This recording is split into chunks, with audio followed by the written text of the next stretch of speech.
하나님의 말씀은 요한계시록 14장 1절로부터 5절까지 말씀입니다. 신약성경 413쪽입니다. 413쪽입니다.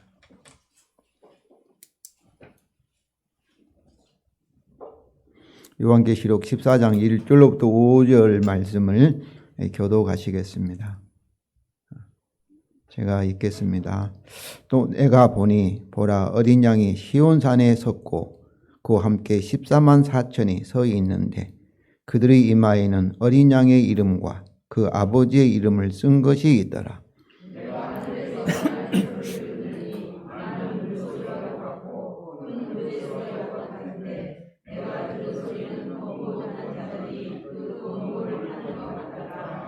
그들의 보좌 앞과 네 생물과 장로들 앞에서 새 노래를 부르니 땅에서 속량함을 받은 14만 4천 밖에는 능히 이 노래를 배울 자가 없더라.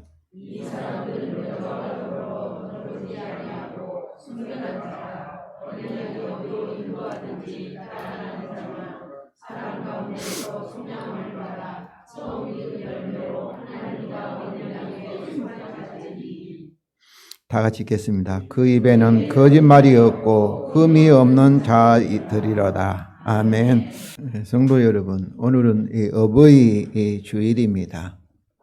여기 계신 우리 어버이들은 야곱이 애굽의 바로 왕에게 우리 조상의 나그네 길의 연조를 미치지 못하나 험악한 세월을 보내었나이다 이렇게 말한 것 같이 이 세상을 떠날 날에 점점 다가가고 있는 험악한 세월을 살아온 그런 우리 어버이들입니다.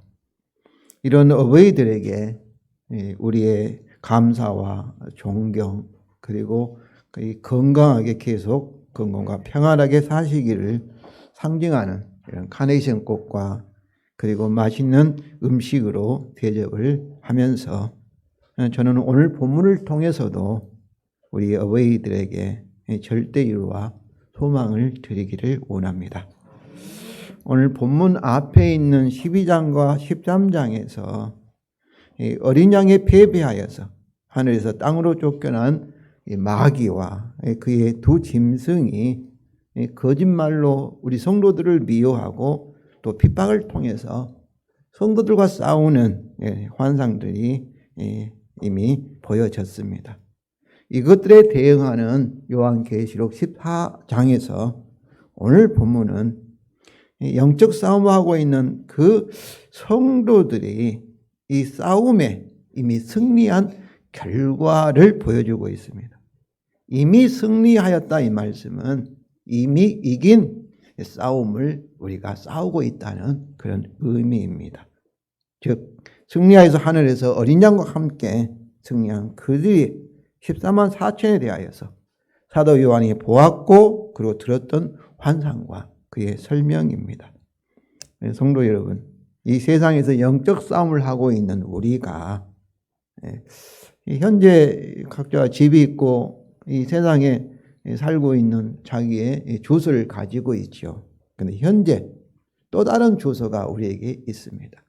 현재 우리가 어디에도 살고 있는가에 대한 질문에 대하여 오늘 본문을 통해서 확실한 답을 발견하시기를 원합니다. 첫째로 사도 요한이 보았던 이 하늘의 환상은 하늘에서 승리한 어린 양과 함께한 13만 4천 명입니다. 1절입니다. 우리 다 같이 읽겠습니다. 또 내가 보니 보라 그 어린 양이 시온산에 섰고 그와 함께 14만 4천이 서 있는데 그 이마에는 어린 양의 이름과 그 아버지의 이름을 쓴 것이 있더라.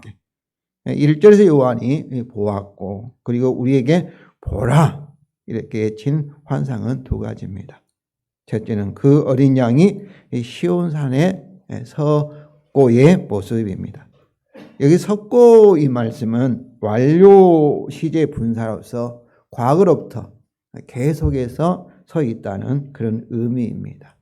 그리고 어디에 서 있어요? 시온산인데 시온산은 어린 양의 출애굽에 의하여서 새 언약에 근거한 하늘의 예루살렘을 가리킵니다. 갈라디아 4장 24절과 히브리서 12장 22절이죠. 이것은 모세의 출애굽을 하여서 이스라엘 백성이 어디에 서 있었어요? 시내산에 서 있잖아요. 근데 시내산에서 모세를 통하여 하나님과 무슨 언약을 맺었습니까? 옛 언약, 율법 언약을 맺었습니다. 그래서 이 율법 언약, 옛 언약의 예루살렘을 상징하는, 지상의 예루살렘을 상징하는 시내산과 시온산은 대조되고 있습니다. 그래서 그 어린 양에서 사실 우리말 성경에는 이 그라는 이 관사가 이렇게 번역되지 않았는데 그 어린 양, 그가 무엇을 가리키겠어요? 앞에서 말씀하고 있는 승리하신 어린 양을 가리키고 있습니다. 1장 5절이라든지 1장 18절, 5장 5절이든지 그리고 12장 4절로부터 10절이면 우리 다 같이 읽겠습니다.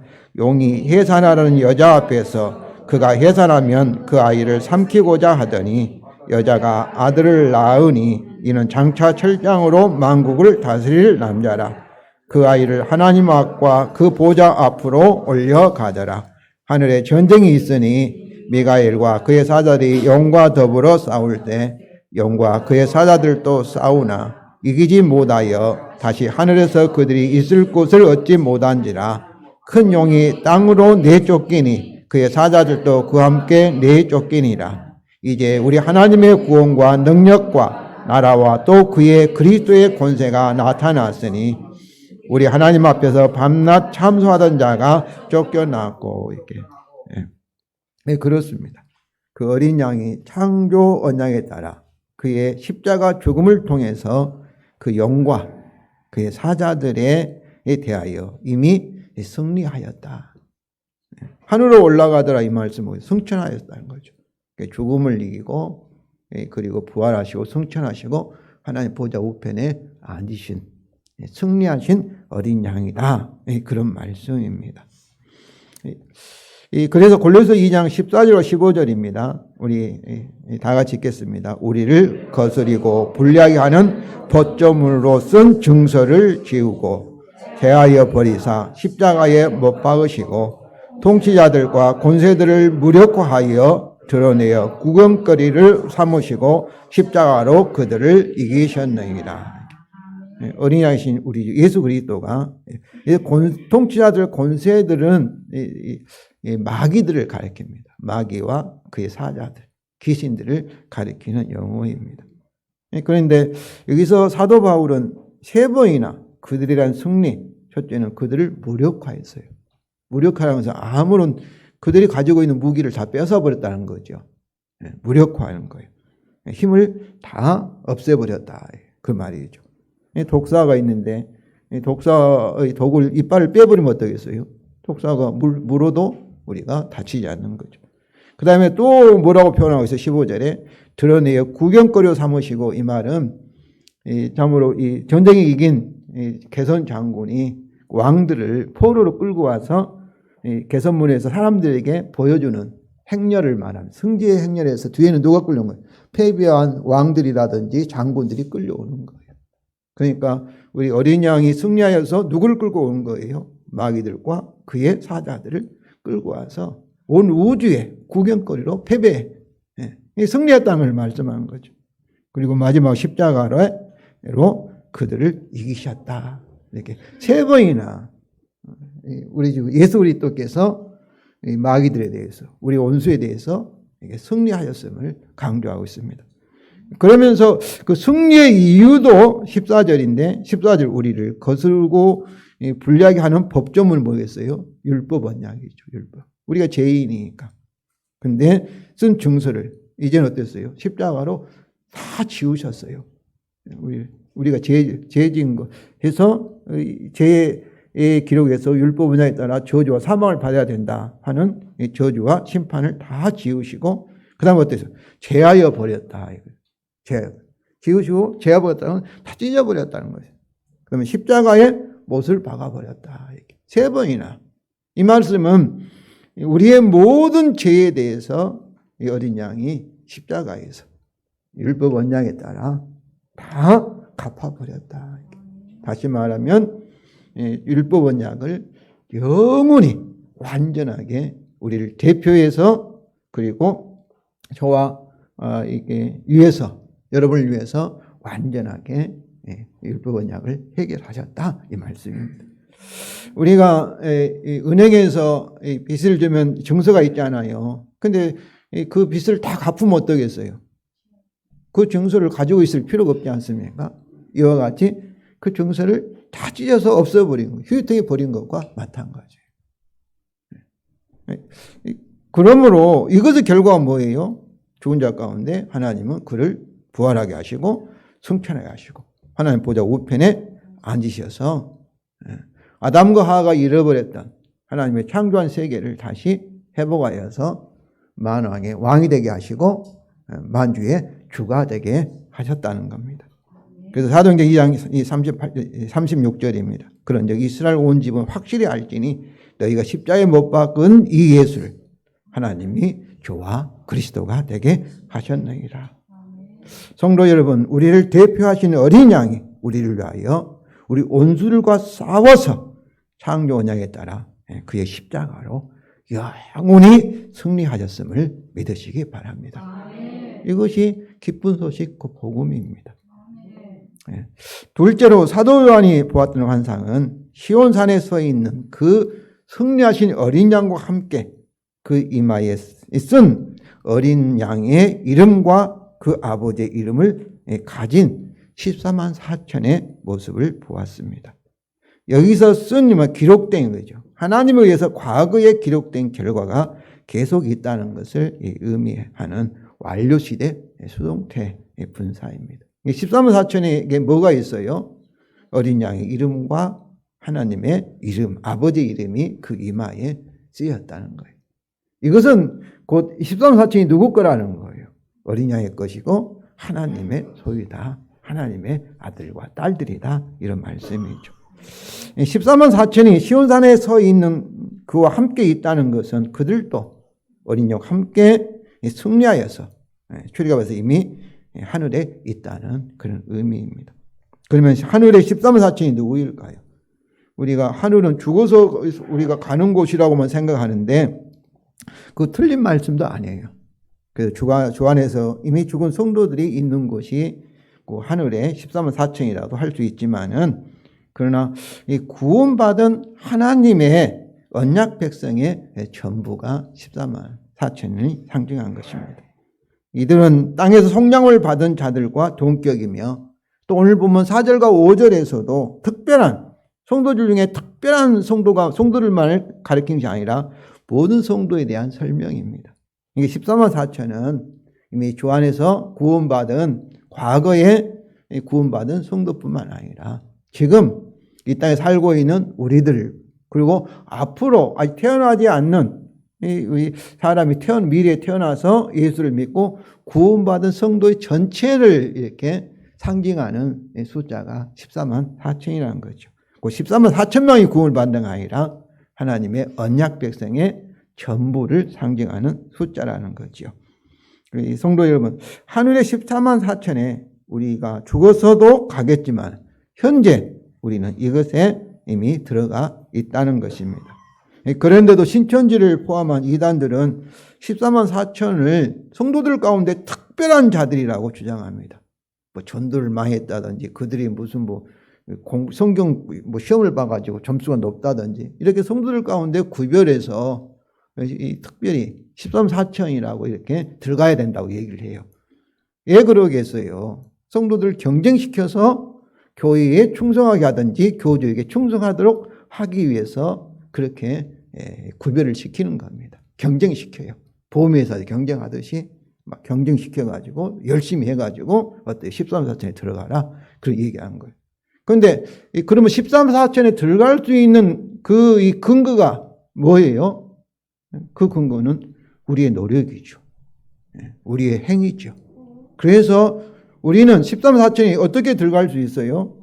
울어도 안 되고 힘써도 안 되고 오직 예수 그리스도의 십자가를 통한 하나님의 은혜로만 들어간 줄로 믿습니다. 아멘. 그래서 그들을 이렇게 이단이라 한 이유는 예수 그리스도의 십자가의 이 공로를 부정하기 때문에 그렇습니다. 그런데 이단뿐만 아니라 자꾸 우리 성도들도 이렇게 우리 어떤 교회는 막 이렇게 성도들 경쟁을 시켜요. 그것을 율법주의라고 말합니다. 인본주의예요. 그것도 이단이라 한 이유는 예수 그리스도의 십자가의 능력을, 십자가의 이 참으로 공로를 이렇게 흔들기 때문에 우리가 이단이라고 하는 거예요. 성도 여러분, 우리 기독교는 예수교입니다. 특별히 예수 십자가의 복음이라는 것을 아시기 바랍니다. 사도 바울은 그렇게 공부도 많이 하고 참으로 참 세상 지식에 많았지만 뭔만 알죠. 오직 예수 십자가 외에는 다른 것을 알기를 원치 아니하라 할 정도로 우리 기독교는 예수 그리스도 십자가가 핵심이라는 것을 여러분 아시기를 바랍니다. 아마 이들은 5절에서 처음 익은 열매, 첫 열매를 추수 때 나머지 추수와 구별한 첫 열매로만 이해합니다. 출애굽기 23장 19절에 고린도서 15장 20절은 예수님의 부활이 첫 열매니까 우리가 부활할 것에 보증하는, 의미하는 그런 의미에서 첫 열매다. 하지만은 그러나 이스라엘이 세상 가운데 하나님께 바쳤다. 첫 열매 하나님께 드린 거잖아요. 첫째 것은 하나님이 장자는 하나님 것이라니까 여호와의 유한 성물 곧 그의 소산 곧 중 첫 열매니 이런 의미로도 사용되고 있습니다. 성경에는 세상과 구별된 그의 언약 백성 전체를 의미한다는 것을 그들이 고려하지 않았기 때문입니다.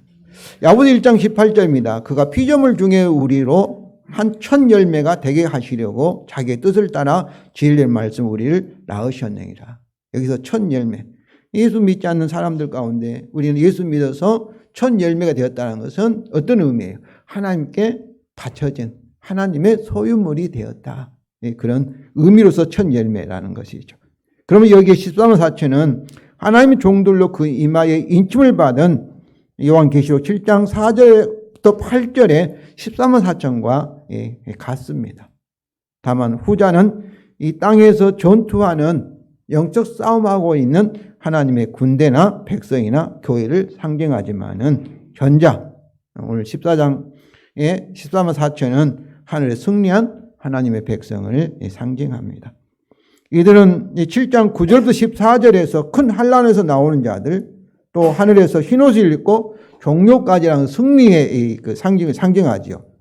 종료가들을 든 셀 수 없는 큰 무리인데 여기서는 뭐라고 표현하고 있는 거예요? 큰 무리가 14만 4천 어린 양과 함께 승리한 14만 4천이 시온산에 서 있는 모습으로 이렇게 나타나고 있습니다.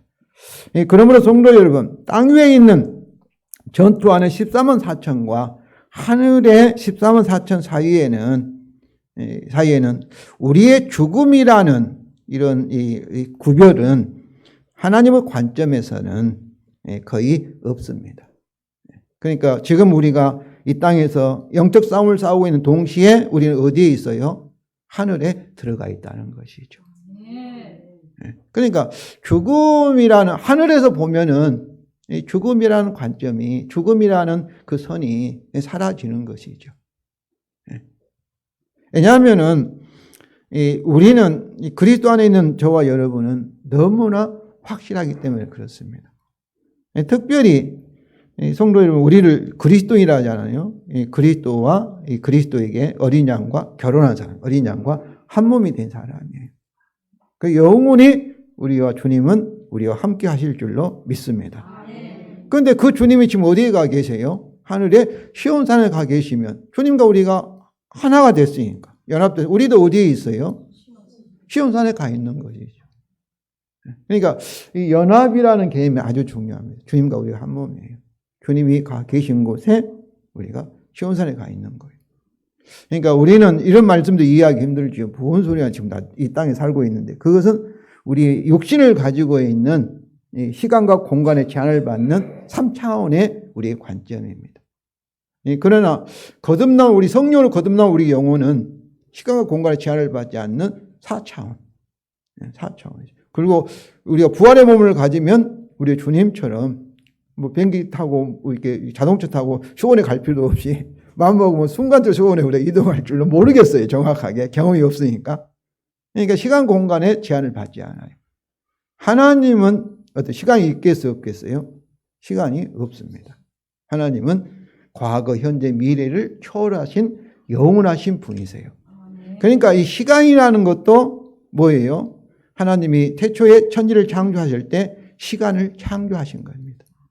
창조된 거예요, 시간이라는 것도. 그러니까 하나님의 세계는 과거와 현재, 미래가 동시에 한순간이라는 것을 여러분이 아시기를 바랍니다. 그러니까 하나님의 관점에서는 우리가 이 땅에 살고 있으면서 동시에 어디에 있는 거예요? 하늘에 우리가 들어가 있는 것이죠. 참 이해하기 좀 힘들죠. 이것을 강조한 이유는 우리가 죽어서 천국에 들어갈지 들어가지 못할지 고민할 필요가 없다는 것이죠. 이미 천국에 가 있습니다. 현재 천국에 우리 영혼이 가 있지 않는 사람은 죽어서 천국에 들어가지 못합니다. 천국에 들어가지 못해요. 그러니까 우리가 휴거를 될지 안 될지 그렇게 걱정할 필요가 없는 거예요. 그리스도와 함께 우리는 휴거하여서 천국에 들어가 있음을 믿으시기 바랍니다.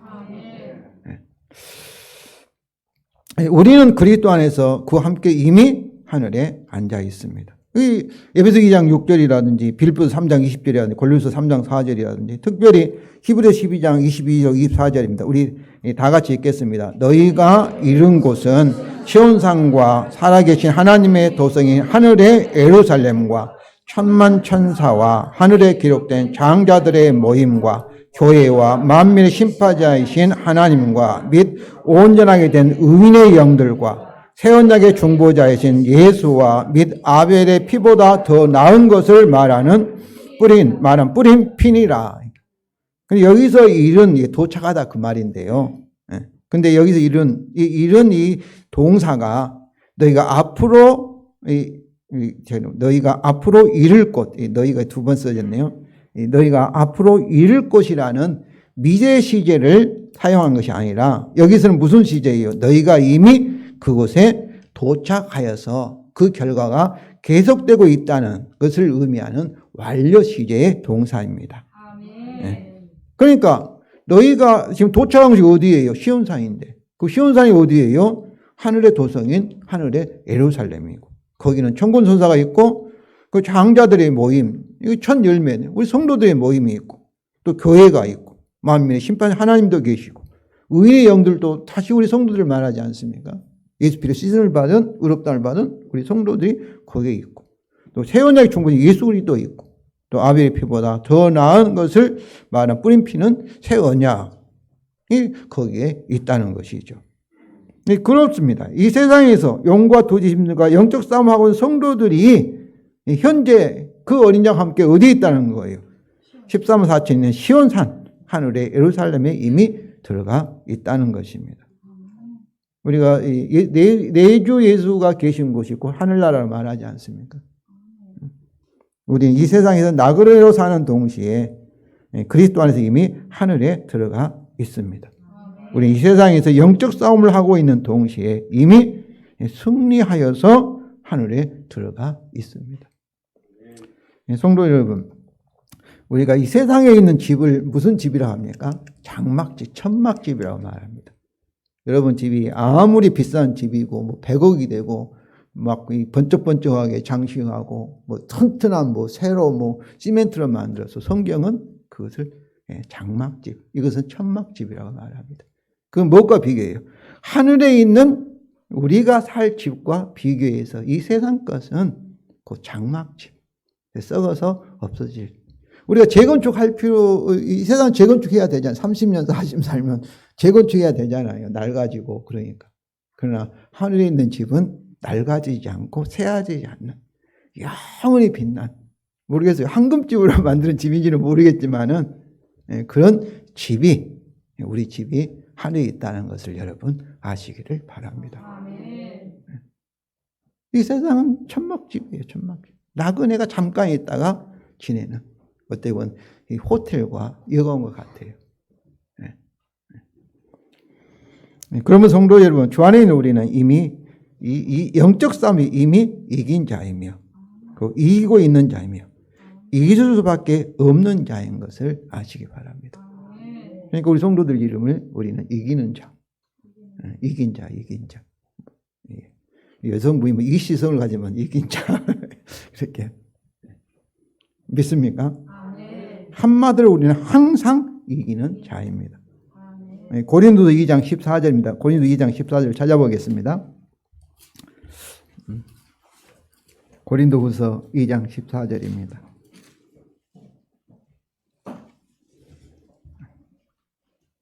예, 288쪽입니다.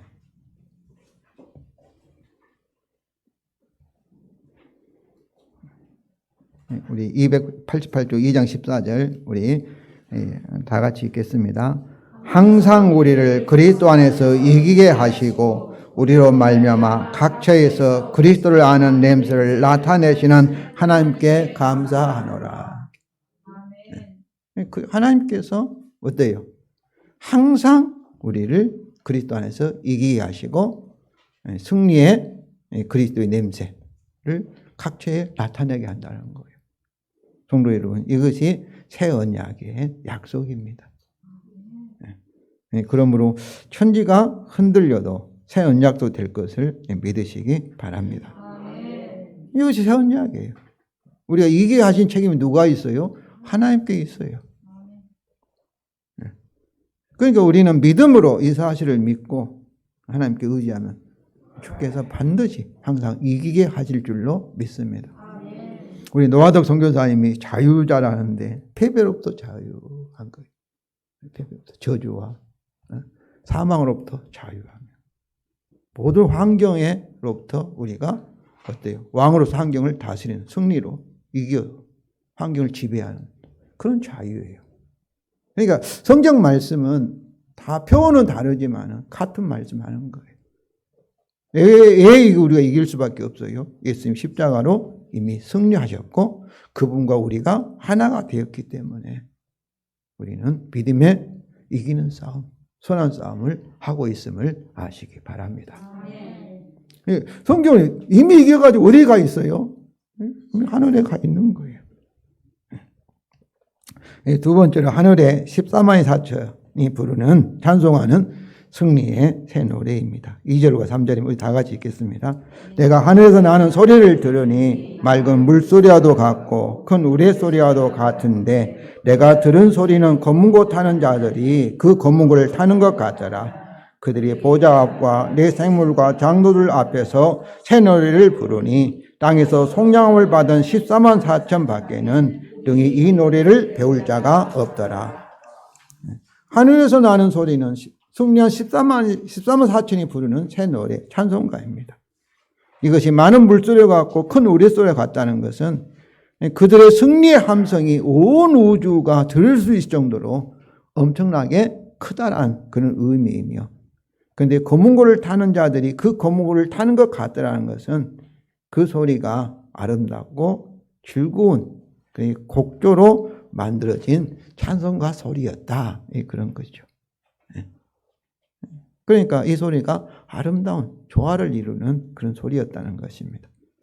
14만 4천이 보좌 앞과 네 생물과 장로들 앞에 새 노래를 부른다는 것은 그들이 승리한 그들이 하늘에서 새 노래를 찬송을 한다는 의미이며 그러므로 어떻습니까? 이 노래는 누구만 할 수 있어요? 땅에서 속량함을 받은 14만 4천은 능히 이 노래를 배울 자가 없더라는 것입니다. 이 속량함이라는 것은 돈을 주고 물건이나 종을 사서 자기 소유로 하는 것을 의미합니다. 어린 양이 창조의 언약에 따라 십자가에서 그의 피, 그의 생명을 주고 14만 4천을 사서 그와 그의 아버지의 소유로 하셨다는 것입니다. 이것이 14만 4천의 이마에는 어린 양의 이름과 그 아버지의 이름이 쓴 것이 있더라는 의미입니다. 그러니까 속량을 받은 14만 4천은 누구의 소유예요? 바로 주님과 하나님의 소유라는 것이죠. 여기서 새 노래의 내용이 언급되지 않지만 그 내용은 5장 9절과 10절에 있는 말씀과 같이 14만 속량함, 구원에 대한 그런 찬송일 것입니다. 그러면 성도 여러분, 어린 양의 피로 땅에서 속량을 받아 하늘에서 그 함께한 우리는 승리의 노래를 어떻게 불러야 되겠어요? 찬송을 어떻게 불러야 되겠어요? 즐겁게 불러야죠. 기쁨으로 불러야죠.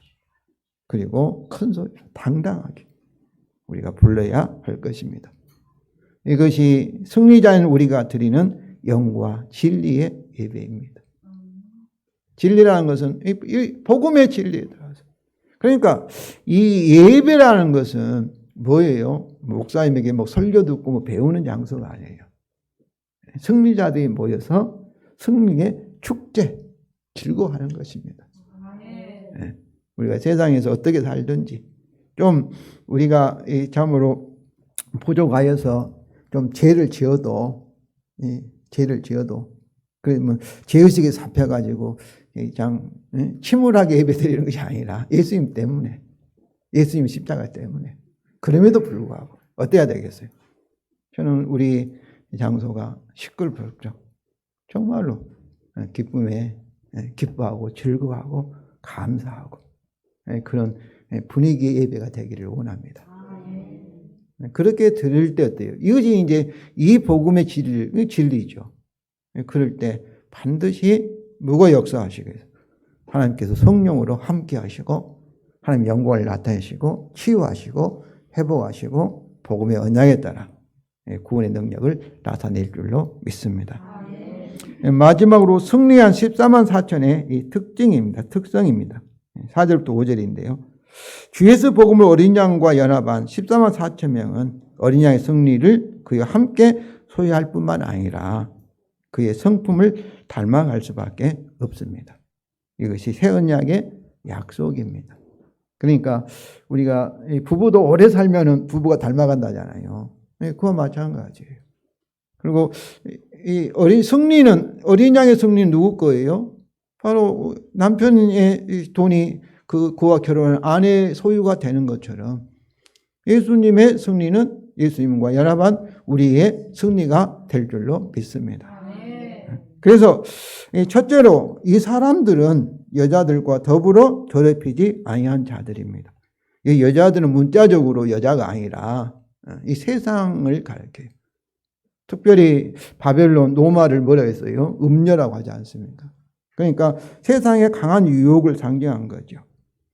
그러므로 이 세상에 타협하지 않고 우상숭배하지 않는 세상과 구별된 자들을 여기서 여자들과 더불어 더럽히지 아니한 자들이라 이렇게 말하고 있습니다. 우리말 성경은 이렇게 합쳐놨는데 원래 원문에는 왜냐하면 그들이 순결한 처녀들이기 때문입니다. 이 순결한 처녀, 정결한 처녀라는 의미는 남편이신 그리스도의 아내가 되었다. 그런 의미를 말하고 있습니다. 저와 여러분도 거룩한 성도인 줄로 믿습니다. 그 말은 그리스도에 속한 자란 뜻이에요. 세상과 구별된, 세상과 다른 그런 성도라 그런 얘기죠. 우리는 주 예수 복음을 어린 양과 결혼하여 그 아내이기에 세상과 구별된 주님께 속한 거룩한 성도들인 것을 아시기 바랍니다. 둘째는 어린 양이 어디로 인도하든지 따라가는 자들이다. 이 말씀도 어린 양이 우리 주님이시고 우리 남편이, 그러니까 이제 어때요? 아내들은 어때야 되겠어요? 남편을 의지하고 남편을 따라가는 거죠. 요즘은 시대가 바뀌어가지고 여자도 뭐 이렇게 뭐 자기 주체를 강조하는 그런 시대에 살고 있습니다만은, 그러나 옛날에는 여필 종부라 그런 말 했잖아요. 여자는 남편을 의지해서 살 수밖에 없는 사회 구조였습니다. 어린 양이 어디로 인도하든지 이 편에는 어린 양을 따라간 자들에게 그의 어린 양이 인도하는 방향이 미리 알려지지 않는 것을 암시합니다. 아브라함이 갈 바를 알지 못하지만은 무엇을 믿고 따라간 거예요? 하나님의 약속을 믿고 하나님의 인도를 믿고 아브라함이 따라가는 것처럼 우리도 그래요. 우리가 어린 양에 대해서 다 알고 어디로 갈 걸 다 알고 따라간 거 아니에요. 성도 여러분, 하나님께서 우리에게 그 알려주시면 우리 머리는 어떻겠어요? 감당할 능력이 없다고 생각합니다. 우리는 충분하게 구원을 받는데 충분한 지식을 성경을 통해서 주신 줄로 믿습니다. 다른 것은 몰라요. 저도 몰라요. 부분적으로 알지. 그러지만은 우리가 어린 양을 따라가면은 그 길이 복된 길인 것을 저는 믿고 신뢰합니다. 그래서 아무리 불확실해 보이는 상황에서도 주님 우리와 함께 하시겠어요? 안 하시겠어요? 함께 계신 줄로 믿습니다. 나를 따라오는 음성을 들으시고 의심하지 말고 오직 어린 양을 믿고 따라가는 자들이 저와 여러분입니다. 그러니까 우리의 인생을 누구한테 맡긴 거예요? 어린 양에게. 주님께 다 맡겨버리는 것이죠. 어린 양이 우리의 모든 것을 책임지시는 선한 목자요, 남편이요, 주님이시기 때문에 그렇습니다. 그러니까 우리가 아무리 사방으로 에워싸서 나를 압박을 해도 그래도 성도 여러분, 하늘이 열렸다는 것을 아시기 바랍니다. 그 어린 양이 함께 하시면 그분의 길이요 진리요 생명임을 믿으시기 바랍니다. 이것은 우리 교회도 저는 주님이 우리 교회 책임자라고 믿습니다. 주님을 의지하는 거예요. 가정도 마찬가지, 개인의 삶도 마찬가지고 주님이 모든 문제의 해답임을 믿습니다. 셋째로 사람들과 속량을 받아 처음 익은 열매로 하나님과 어린 양에게 속한 자들이다. 여기 처음 익은 열매는 하나님께 바쳐졌다. 그런 의미로서 모든 성도를 가리킵니다. 그러므로 우리는 세상 사람들 가운데 어린 양의 피로 속량을 받아 하나님과 어린 양에 바쳐진 사람들이다. 그런 의미. 즉 우리는 그들의 소유가 된 자로서 이제는 자신을 위하여 사는 자가 아닙니다. 주를 위해서 그리고 다른 사람을 위해서 살아가는 존재하는 자들이라는 것을 아시기 바랍니다. 이것이 성량함의 의미예요. 왜냐하면 죄인들은 자기를 위해 사는 거예요. 세상 사람이 자기 중심이에요. 다 자기를 위해서 다른 사람을 이용까지 하고. 이게 아주 이기적이죠. 그런데 그 상태에서 우리가 구원을 받았다는 거예요. 속량을 받았다는, 죄사함 받았다는 것은 그렇게 살지 않도록 이제는 자신을 위하지 않고 누구를 위하고 주를 위하고 그리고 다른 사람을 위해서 곧 아가페 사랑 안의 사람으로 이것이 복음의 계시고 하나님이 우리 인간을 창조하신 목적인 줄로 믿습니다. 그럼 이렇게 살면 어떻게 살 수 있을까? 염려가 되죠. 누가 책임져요? 주님이 책임을 지신다는 겁니다. 넷째로 그 입에 거짓말이 없고 흠이 없는 자들입니다.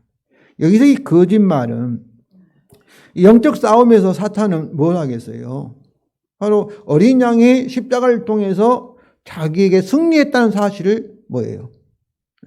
부인하는 거죠. 우리라고 믿지 못하게 만드는 것이죠.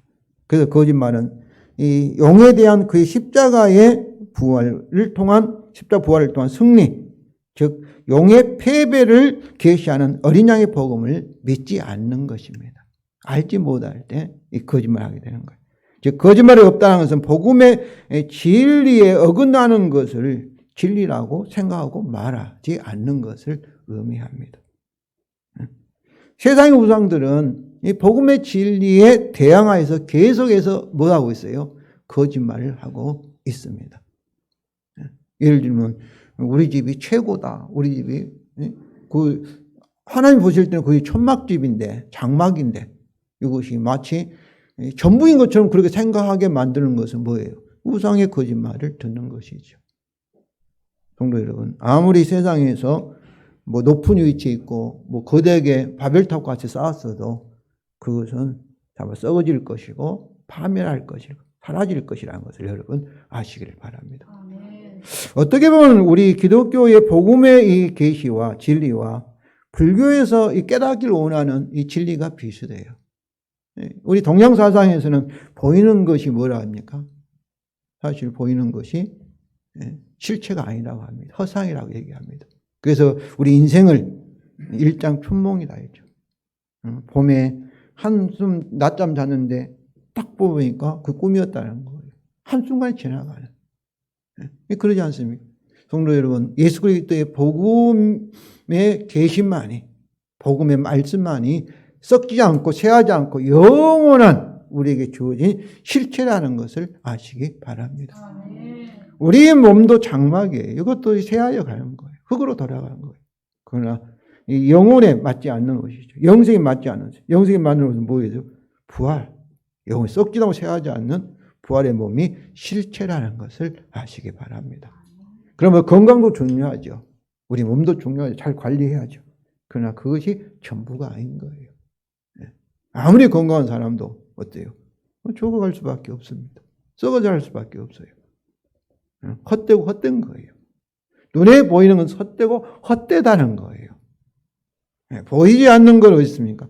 예수 그리스도의 십자가 복음을 통해서 우리에게 약속된 것만이 헛되고 헛되지 않는 영원한 실체라는 것을 여러분이 아시기를 바랍니다. 이 세상은 다 이거 거꾸로 말하는 거예요. 이런 복음의 진리에 거슬러서 아니다, 눈에 보는 게 최고다. 지금 세상에서 뭐 유익을 누리는 거, 쾌락을 누리는 욕심을 부리는 거, 이거 좋다. 이렇게 계속해서 말하는 거예요. 직접 입으로 말하지 않지만 계속 그것을 우리에게 막 들려주는 거예요. 그때 우리는 어때야 되겠어요? 참으로 복음으로 이렇게 복음적인 지혜로 복음으로 변화된 우리의 총명을 생각으로 잘 분별하여서 성도 여러분 복음의 진리만을 꼭 붙드시기를 바랍니다. 그리고 흠이 없다는 것은 어린 양의 피로 속량을 받아 의롭다함을 받고 결국 예수님같이 완전한 자, 흠이 없는 자가 될 것을 의미합니다. 로마서 8장 29절 30절입니다. 우리 다 같이 읽겠습니다. 하나님 미리 아신 자들을 또한 그의 아들의 형상을 본받게 하기 위하여 미리 정하셨으니 이는 그로 많은 형제 중에 맏아들이 되게 하려 하심이라. 또 미리 정하신 그들을 또한 부르시고 부르신 그들을 또한 의롭다 하시고 의롭다는 그들을 또한 영화롭게 하셨느니라. 그러니까 저와 여러분도 어떻게 되는 거예요? 바로 맏아들이신 예수 그리스도와 같이 그런 성품으로. 참 성품이 나쁘다고 해서 뭐 게으르고 사실 저도 제 자신을 좋아하지 않습니다.